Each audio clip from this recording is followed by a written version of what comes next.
Cybercrime has been a factor of life since the 1970s when techies first discovered ways of accessing free long distance telephone calls by modifying the software of the Bell Telephone Company. Now, since then, I think cybercrime is a phenomenon that's been on the rise.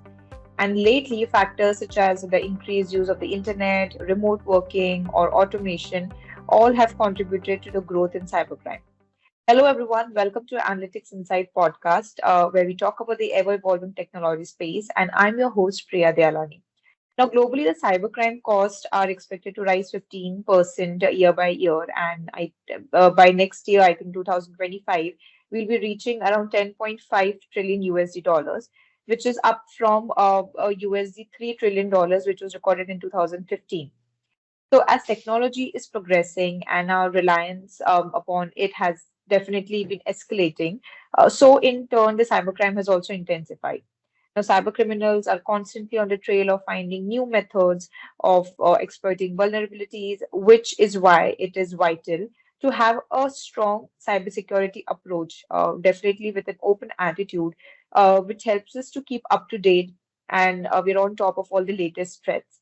Now, today with us, we have Anirudh Asher, founder and managing partner at Atomic Asher, that bridges the gap between emerging technologies and your distinct business needs, ensuring safety and security as well. Hi, Anirudh. How are you doing? Welcome to our podcast. Hi, Priya. Thank you so much. It's an absolute pleasure to be here. How are you? I'm doing good too. Thank you. It's pleasure to have you with you to on our podcast, and Thank thank you. you for taking out time to be on our podcast. So let's kickstart by telling our listeners and also me about what exactly is Atomic Asher and what is so different about it. Yes, absolutely. So, Atomic Asher LLP, as we're known officially, thanks to Hmm. the incorporation, is a brainchild of mine, where essentially we innovate and seek out moonshot technologies and implement systems that are world changing in so many different ways, particularly as far as emerging technologies are concerned, but not restricted to AI. It's basically a culmination of cross pollination or cross pollinated ideas, where a whole bunch of different concepts come together for a better business or situation or circumstantial output, basically. So it's kind of like a think tank, but at the same time, we're also very heavily research based, and we're really keen on solving problems. These days, the problems are being solved with the help of AI. So that kind of should sum it up. Right. So I think we are basically, if I would want to like simplify, probably like a Mhm. problem-solving company that aims to solve the different problems or needs of businesses across different industries, Yes. leveraging the power of technology that way. Yes, absolutely. And currently on the cutting edge, if not bleeding edge of AI. Right. So, yeah, thank you for sharing with us what exactly Atomic Asher is. Also, when we're talking about you as a founder and managing partner, I think you're a seasoned technologist with over 10 years of experience in business innovation and strategy implementation. And I think one of the expertise is that you swiftly adapt and leverage the cutting edge technologies that help drive maximum organizational value. So can you tell us about more about yourself, definitely, and your role towards the company? Yes, absolutely. My journey with technology essentially started as a 14, 15-year-old boy reading all the um, internet blogs that had to do with technology, early on in the early 2000s, basically. Around 2003 is when I actually got my first exposure to tech blogs like Engadget. Um, then we had Gizmodo as well, and a handful of others. And that was when my fascination really began with what was happening in the tech world, and how technology was moving ahead to help mankind as well as solve our daily problems, sometimes for a cost, like in terms of SaaS. When you're buying a service, for example, we today pay for Spotify and Netflix and all that. All of this was coming together back then, basically, and I've seen it kind of grow since. um, and as of now, it's like I've since studied a master's of business information systems from Monash University in Australia. That's when really learned. This was in 2013 that I graduated from there, and then I took up work as a business analyst and as a tech analyst as well as a data analyst in various companies. And that's where I really realized the extent of how technology can affect, in a positive light, all of what we experience as human beings, and all the problem solving capabilities that these seemingly simple looking ones and zeros, so as to say, as far as computing language is concerned, could create. So that's and then I came back to India and I decided to work for a bit, and then I decided to start the company during COVID. I had the idea that I should probably do something that has a big impact on the world. And one of the main things about our company also is that we have a keen focus on using technology for good. So we've come up with a few apps and systems internally. Some we've made live and available to the public for free as well, which we'll talk about. But it's a very important thing for us that it's not just uh, money making that we're focusing on. It's also the impact and the benefit to society that our systems and ideas bring about. Right, and it's so nice to listen about when companies are like Atomic Assure and your role towards the company where you are significantly focusing on driving the impact and value that probably technology can help us live a better life or help enhance business operations. So Yes, yeah, quite an inspiring journey, I would say, and also it signifies that the impact of internet, for that matter, when you were quite young enough and reading blogs on the internet helped trigger like a business idea or drove your fascination towards technology. But like absolutely. right, and I think there's always like a flip side to it, like since we're talking about the cybercrime and cyber frauds. So having said that, I think the cybersecurity market is also growing constantly in order to combat the adverse effects of cyber crimes. Studies show that the cybersecurity market was $3.5 billion, and in 2017, it was, I think, somewhere around $120 billion. So the market is growing roughly by 35 times during that 13-year period. So I want to understand why are cyber frauds rising lately? I mean, of course, we mentioned about factors like the increased use of internet, and the rise of e-commerce, and a lot of different factors come into picture. But any specific thing that probably you would want to target when we're talking about why cyber frauds are rising? Yes, absolutely. So this it's well, let's be honest. Crime is something that has always been an easy avenue for certain individuals and organizations to generate large amounts of money, funds, or advantage or power. Even it's sometimes cybercrime is also about gaining an upper hand over competitors in terms of industrial espionage, corporate espionage, as it's also called.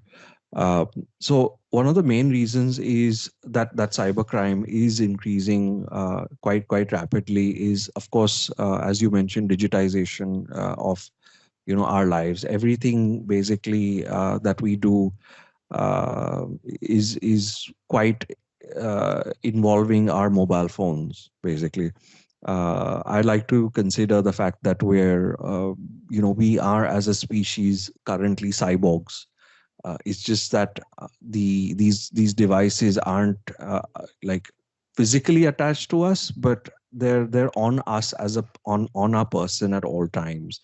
And that gives, and let's consider all the basic aspects of what all this has. If it has yeah, it has so many sensors and so many different angles in terms of technology, that it's quite a miracle device, if I may say so myself. And that's only bound to give rise to lots of opportunities, but also a lot of potential for misuse by bad actors. So basically, of course, with the rise of UPI as well in our country, in India particularly, it's and also due to a lack Right. of maybe a little bit of education, that Mm-hmm. sometimes this ends up becoming more serious than it could be. And that's what we Right. also are trying to fix, basically, with Mm-hmm. some of our Mm-hmm. systems and outputs, basically. Yeah. Nice. Glad to know that. And Hmm. yes, I think you highlighted a very important point, the lack of education, because um, I've heard we know that artificial intelligence is definitely making digitization more adoptable, or Yes. helping simplify lives, our day-to-day operations basically. But on the other hand, even criminals are leveraging the power of AI to do their unjust acts, and this lack of education also becomes very important, because if as an average human being, if you're not really aware of how I can protect myself from such cyber attacks, then of course these cyber frauds are definitely be on a rise then. Definitely, Um, definitely. And this is actually, if I may just add that, yeah, yeah. even cyber criminals who were previously not very good at, understanding or being able to communicate very fluently in English, for example, now are Right. able to leverage AI to write communications that are extremely Mm-hmm. Mm-hmm. professional, which which Yeah, which brings a whole new element and dimension of risk to the entire safety definitely. of all of the cyber citizens of India and the world. Right. True, true. And I Right. think Hmm. there are a lot of reasons why businesses have become more vulnerable to cybercrime. One of the latest, I think I would say, the rise of remote working. We have like more controlled and relaxed environments, and the process and the procedures are also not strict. So I think criminals have taken an opportunity to target the gaps in the cybersecurity, and also for organizations who don't have a proper secure systems in place, or like a robust strategy approach, they are, of course, the prime targets that way. So we know that you Yeah. have recently launched a QR safety app, which is called as India's first multilingual QR safety app to fight cyber frauds. So can you tell us more about the app? Yes, absolutely. It would be my absolute pleasure. So, one of my key reasons for, let's say, I'll just start by quickly going through why I wanted to get into cybersecurity and why it fascinates me to this extent, to want to do something about it, and that too on a free and open platform where the public benefits, without having to spend any money on being safe and secure. So a few years ago, my grandfather called me and handed me his mobile phone and said that, look, somebody's calling and asking for LIC, details, and but I'm over the age of where LIC policies would not be given to somebody of my age, basically, is what he was trying to say. And I took the phone and I tried to understand exactly what was going on. It was a scam, basically. It was a phone call scam that Right, right. somebody was trying to extract information about my grandfather so that they could probably empty out the funds or whatever LIC policies Mm-hmm. that he may have set aside. And it was Right. at that point that I realized that, so I mean, I tried to understand very seriously from the person what exactly they wanted. And when I realized it was a scam, I told them that, look, it's not right. You shouldn't be doing this. Obviously, Mm-hmm. I doubt that was the Mm-hmm. last phone call they made. Right. um, but once the phone was kept, I tried to understand, okay, what are the avenues that the average citizen really has to maybe reach out or Mm-hmm. to report these sort of things. In various instances, I've had calls coming to me saying that I've won a free car, And Mm-hmm. I would take advantage of that situation, and that opportunity rather, and maybe try and understand, okay, can I go to the local police station and report this? Is there any website where I can go and submit this information? Is there any, is there anybody I can email maybe? And Mm-hmm. this was a few years ago, and things are a lot better now, but there was nothing at that point. And Right. I tried reaching out to various cybercrime investigation agencies as well within the government at that time, and there were some limitations that I faced. And ever since then, Right. I have always been keen on understanding and trying to solve these security issues that generally plague the average person. And Mm-hmm. well, so once I started my company, I realized that actually QR codes are an excellent vector for Mm-hmm. cyber attacks and malicious URLs. A lot of the time, Mm-hmm. I realized is when we scan QR codes on our mobile phones, the link, if there is an embedded link in the QR code, it opens up automatically. Right. There's no kind Mm-hmm. of firewall. There's nothing kind of stopping you from accessing a malicious website, which is Mm-hmm. embedded inside something like this. And what Mm-hmm. what I realized was that I could collate all the information that's available on the internet as per entire databases of malicious websites and URLs, and potentially and put them as a database and have a QR code reading app scan that entire database and inform the user about the potential risk of accessing that URL before they actually open it. All right, so it's kind of like a shield, you can almost say. I mean, that's actually the logo of our app as well. It is a shield. But Right. the whole idea is to create one extra step of confirmation whether the user actually and provide them with the basic information about, okay, is this looking malicious, or is this in our malicious URL database or not. And that Mm-hmm. empowers the user to make a very informed decision about whether they should open the app or not. Because I've had instances lately come to me where people have approached me with the fact that they've been hacked or their Instagram has been phished, because they scan something and they were taken to a very legitimate looking Instagram login page, and they enter their details thinking Mm-hmm. that, okay, this is going to be fine, this is just Instagram, but it was actually a malicious Mm-hmm. website, and they got hacked as a result. And then the hacker tried to reach out to their friends to Right. carry Right. carry on Yeah. the attack basically, and whoever was in their Yeah. contact list basically. So that's Mm-hmm. essentially the scenario where our app kind of really helps. That if you're scanning a QR Mm-hmm. code, let's say at a bus stop or at a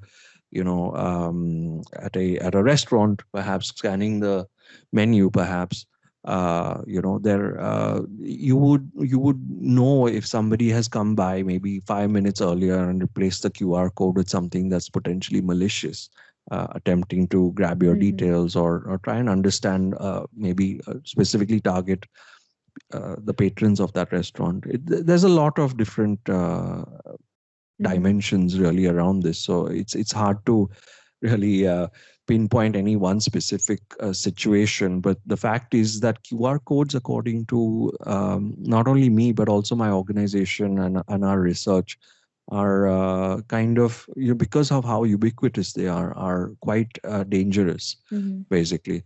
Right. To add to Right. the accessibility of the app also is that it's free. It's available on both Android and Apple stores for their apps, and they also come in multiple major languages of our country and the world actually. So we've seen a good amount of interaction with our app and appreciation as well for it, as per the reviews. So it's been good so far.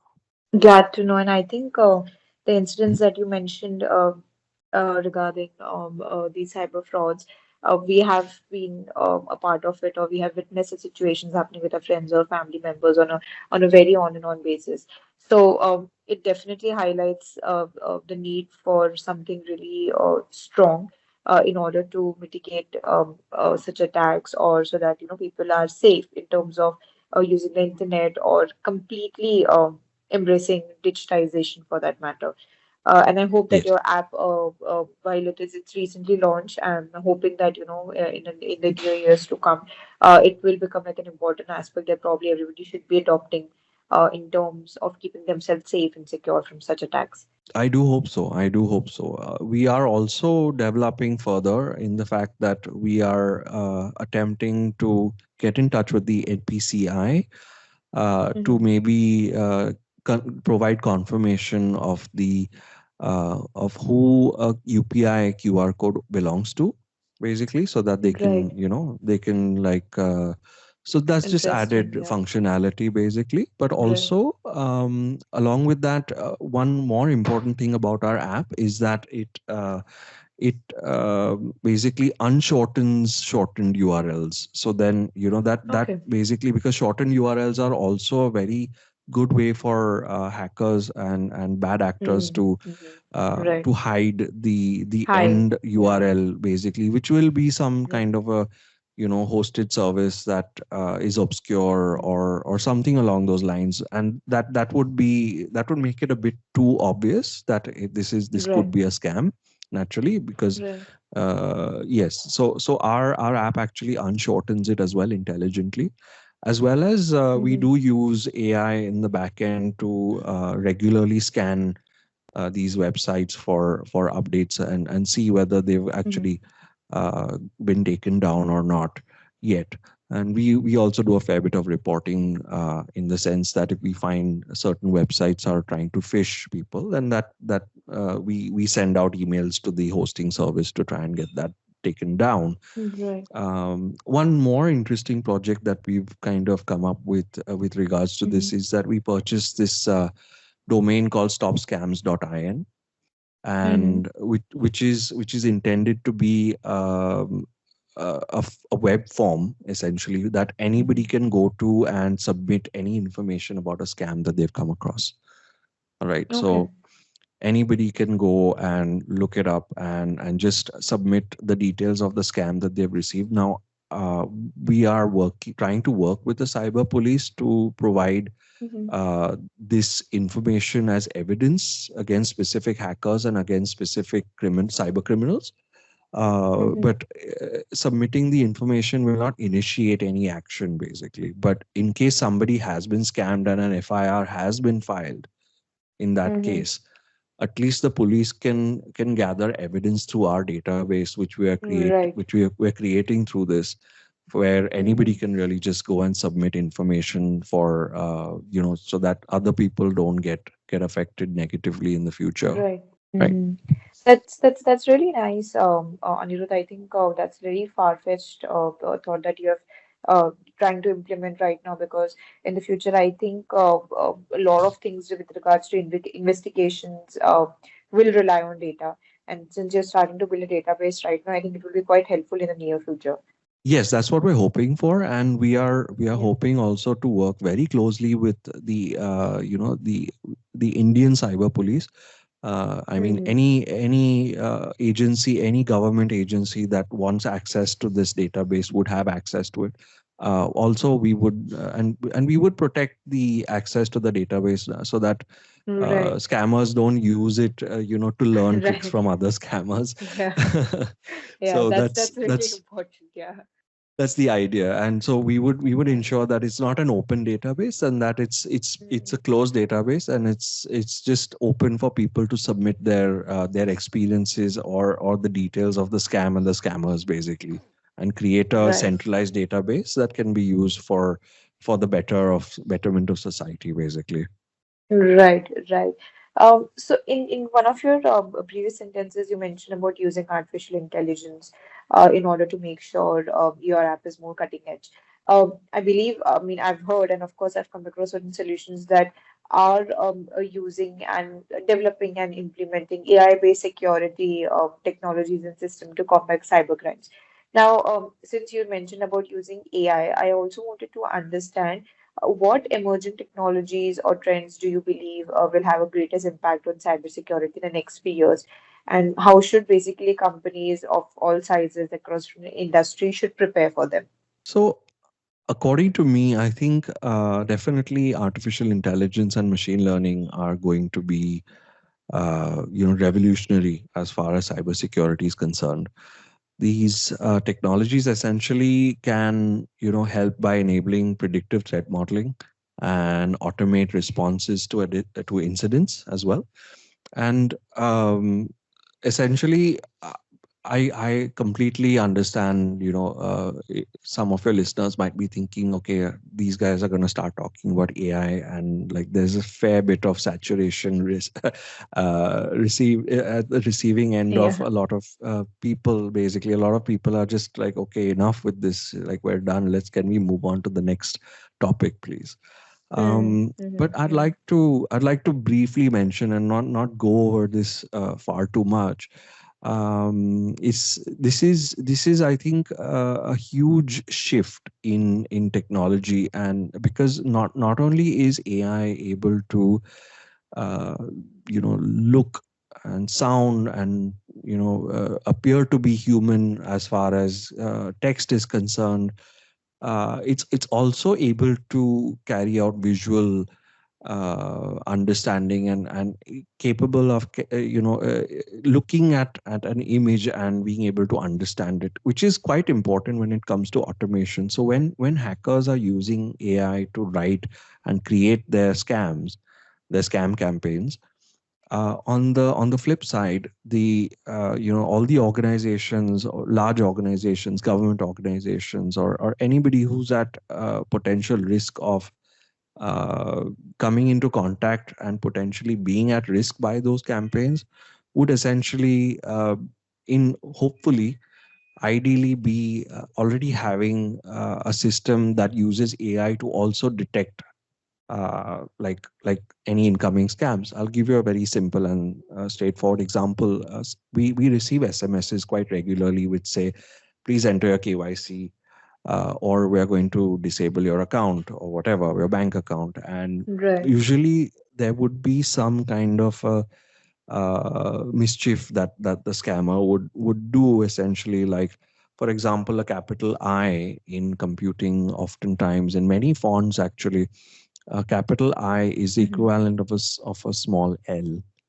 And now that's something mhm, that we as a human cannot really decipher, because it's literally exactly identical. All right.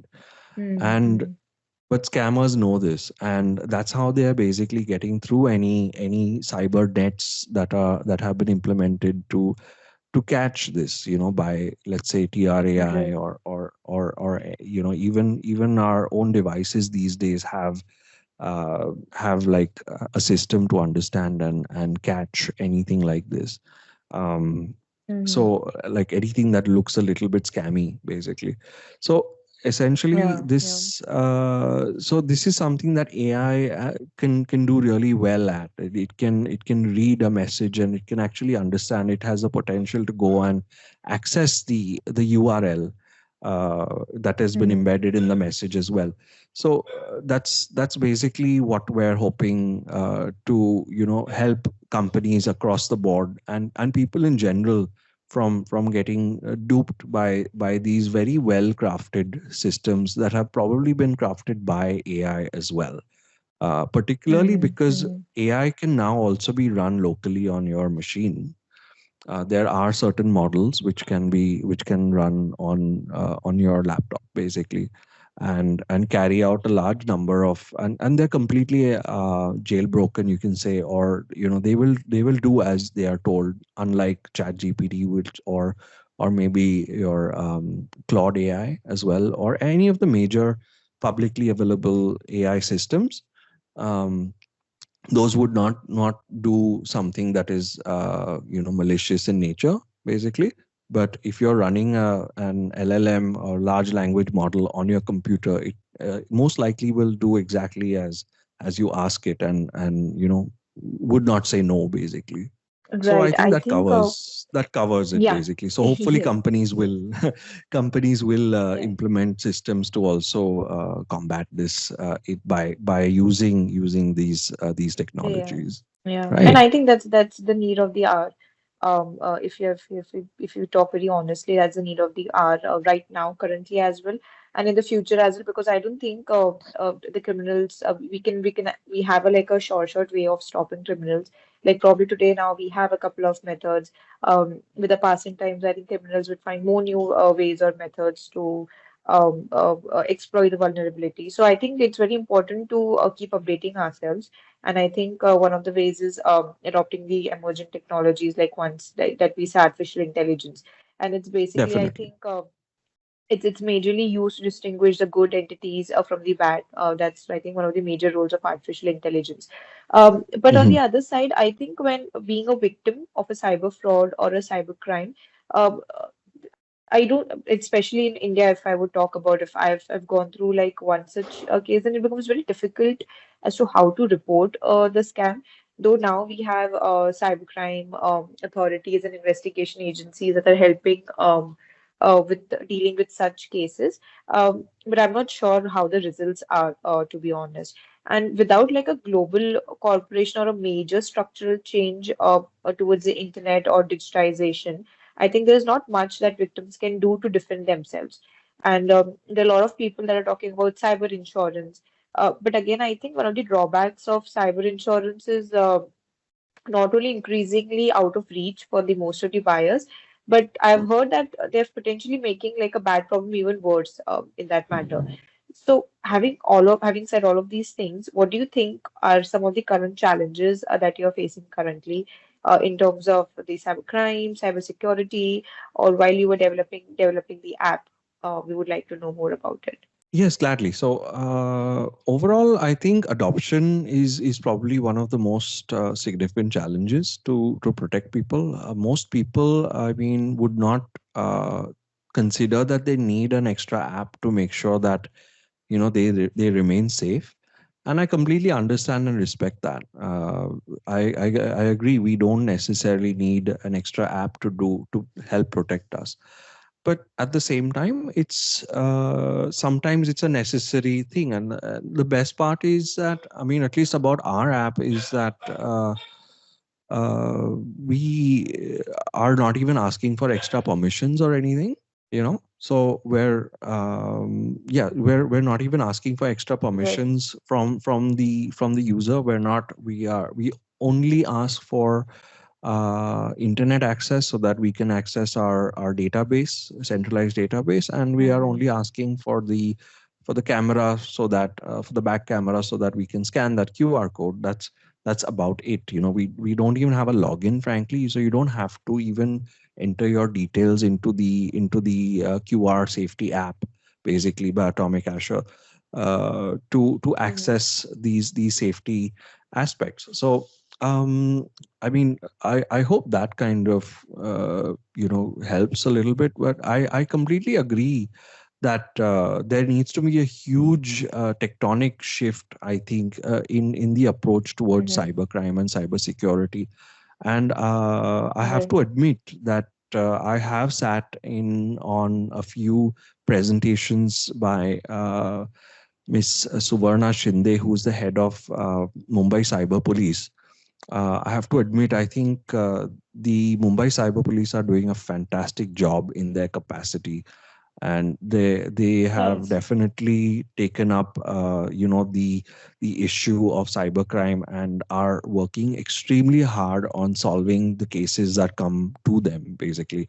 And this is Mm-hmm. a recent phenomena, in the sense that this is a recent shift, and it's a highly welcome shift as well, because as I Mm-hmm. mentioned previously, there was nothing like this, and now there's a proper team that is responsible for handling these situations and these scenarios. And Right. I'm really hoping to be able to connect with them and work with them as well to make their lives easier. Yeah, I mean, overall, I think we're definitely headed in the right direction. It's just that I'm Mm-hmm. I'm not entirely sure when we'll get there. Right, So right. I think it's a long, I wouldn't say it's a long way to go, but I think it's more like a continuous process. It's not something that probably you reach at a level and you'll be like, yeah, okay, fine, we have achieved our goals, or whatever the strategies that you've implemented have been giving you the exact results. But yes. I think it's gonna be like a continuous process, and it's just be in the process, I would say. Absolutely, and it's only going to get better because AI is very good at doing the jobs that and filling the gaps where humans can't get to. Basically, Right, just the right. fact that it can go through thousands of rows of Excel sheet data and come Mm-hmm. to a conclusion or run quick analysis. Basically, AI can do what humans would consider extremely boring, and I think that's a huge opportunity for Right. us and cybersecurity in general. Definitely, definitely.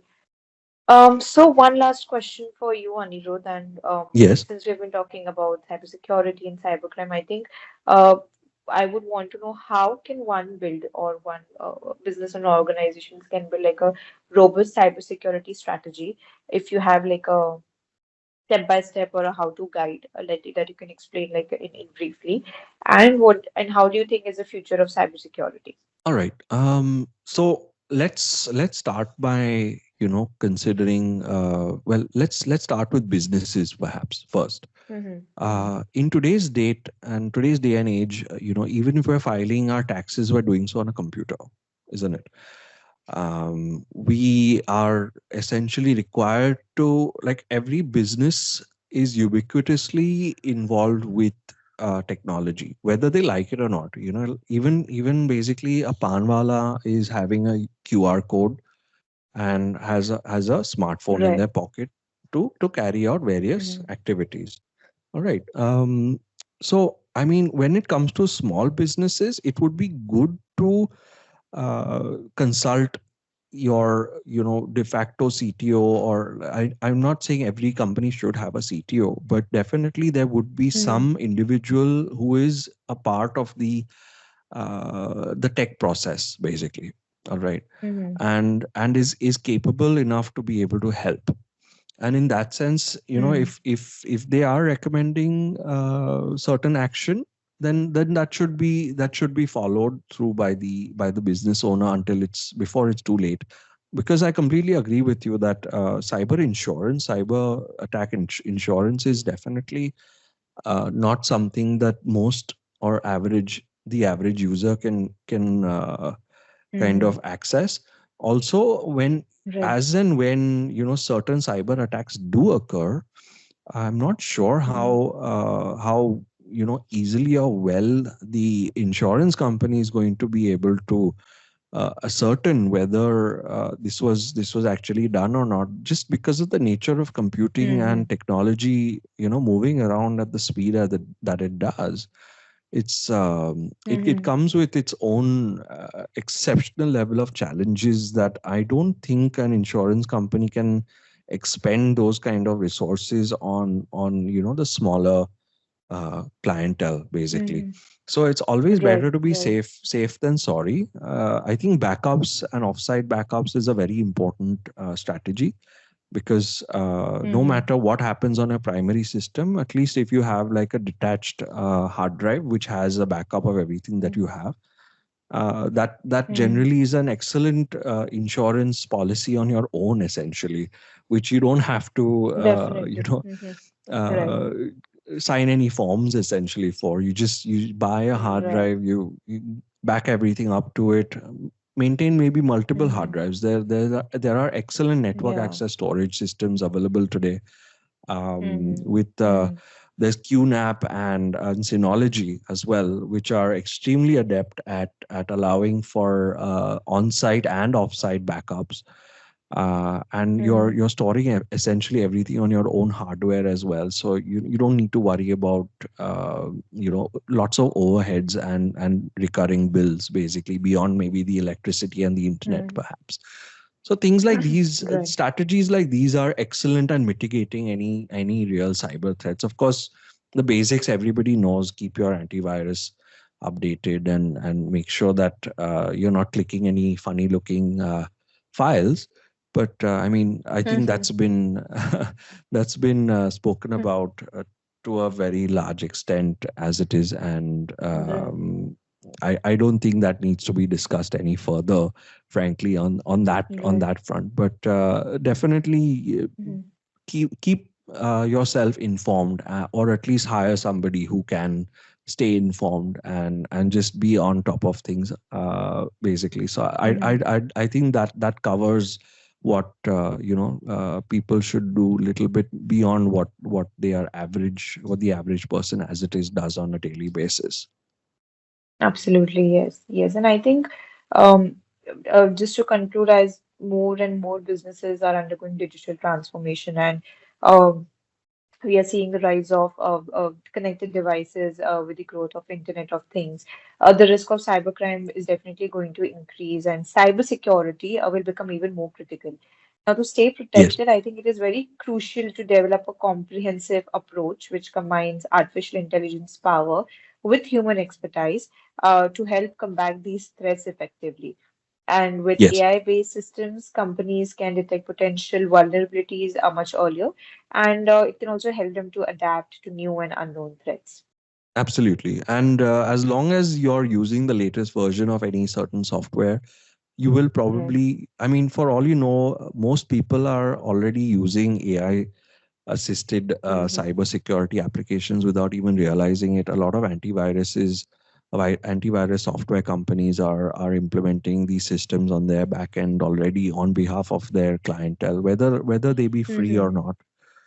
Mm-hmm. So we're already on the cusp of, you can say, an AI revolution where Definitely. cybersecurity is benefiting as a result. And frankly, if any of your listeners are keen to learn more about this or would like to talk to me personally about it, I would encourage them to reach out. So I'd be really happy to even guide them on a quick phone call as to how they can be more prepared. Definitely, definitely. I think any of our listeners who will be listening to this podcast, if they need anything in terms of understanding more about a cybersecurity approach, then I'm sure they will definitely get in touch with you. But overall, thank you so much, Anirudh, for taking out time to be on our podcast. I think it was quite an interesting a conversation where we discussed about cybercrime, cybersecurity, role of emerging technologies like AI.